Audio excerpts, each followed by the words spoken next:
โอเคสบายดีเนาะสบายดีลูกค้าหมดทุกคนนะ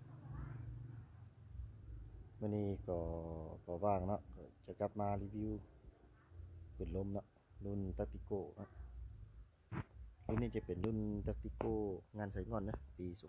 2025-26นี่เนาะส่วนทางก็จะเป็นทางคาร์บอนเด้อขนาด 0.5 เนาะตัวนี้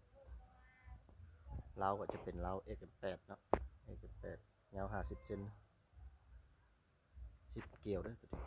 เล้า10เกลียวเก็บเสียงจะเป็นรุ่นจำแทกเด้อเก็บเสียงได้ดีได้เงียบเนาะอันนี้รุ่นสีดำเลยเนาะกล้องซองจะประกอบเป็นรุ่น VSA เนาะ VSA ของ USA เด้อตัวนี้ตัวดีเนาะงานไม่กล้าเนาะตัวนี้ครับเดี๋ยวนี้เขาอัปเกรดใหม่เนาะของสวยงาม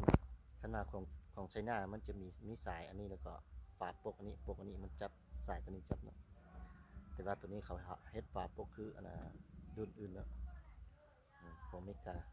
ของ USA เนาะมันจะเป็นแบบนี้เลยเขาอัปเกรดใหม่เนาะ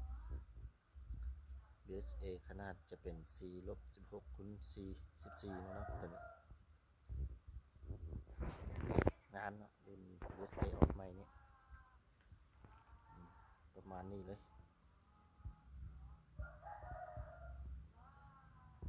ภาพไทยได้เนาะ